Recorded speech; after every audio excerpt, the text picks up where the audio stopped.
The much-anticipated 2014 Forester is here at University Subaru. Newly redesigned, inside and out, with sleek styling, symmetrical all-wheel drive, and maximum performance. Plus now 32 miles per gallon. Join us for the Subaru Love Spring event going on now and see the all-new Forester. All-wheel, all-weather, all-wow. Available in mid-Missouri only at University Subaru.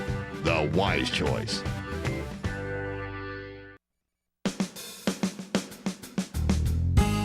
Good morning and welcome to Radio Friend. It's Wednesday, May the 7th.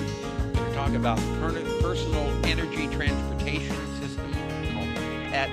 and also recycling with the City of Columbia. Let's start first of all with Jeff Moran. Welcome to Radio Friend, Jeff. Thank you. Glad to be here. You're just returned from Guatemala. Yes. You were down there setting up, over 60?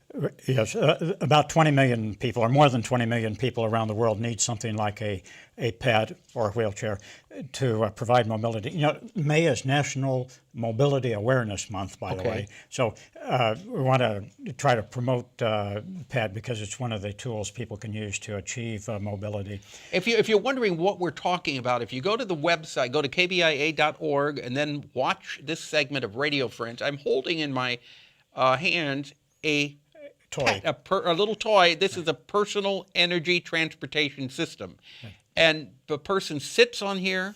Yes, and it's a hand-cranked device, so that they have to have pretty good upper body strength and arm strength in order to properly use it. But it's a substitute for a wheelchair. It's a lot more all-terrain because of the large wheels that they can go places on the that you couldn't go with a wheelchair. Right, on the cobblestone streets and the dirt trails in third this world is all countries. made of wood, isn't it? Yes. Yeah. Now we got how many people did you set up with it? We distributed 65 people, so there's 20 million people that use it. 65. You know, basically we did nothing, but No, for those you did. 65 You did. people.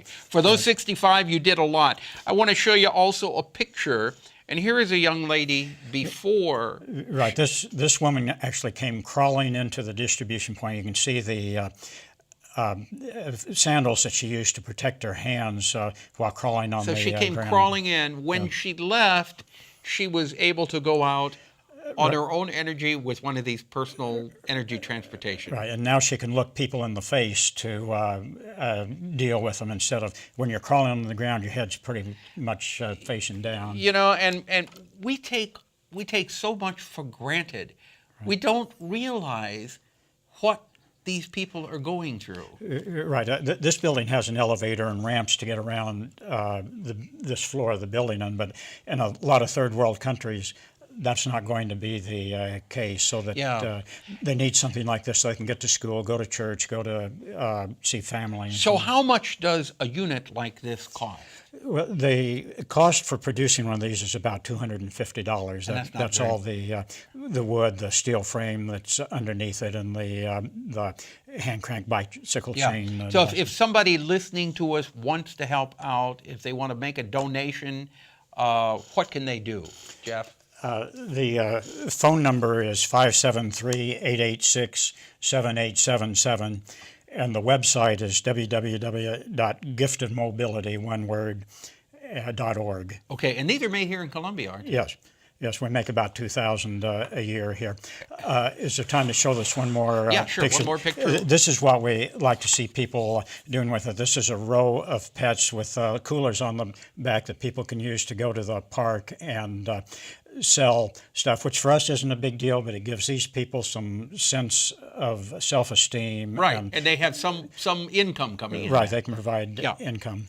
Jeff, thank you so much. How long were you in Guatemala? We were there 2.5 weeks. All right. If you want more information, you want to help out with this project, it's 573-886-7877. As always, it's a pleasure to have you here, okay, Jeff Moran. Okay? Now I turn to my other friend over here, ANDREA SHELTON, City of Columbia, and we talk about recycling a lot. We talk about household hazardous waste, which is the first and third Saturday of each month. Yes, April through November. Where do they take it?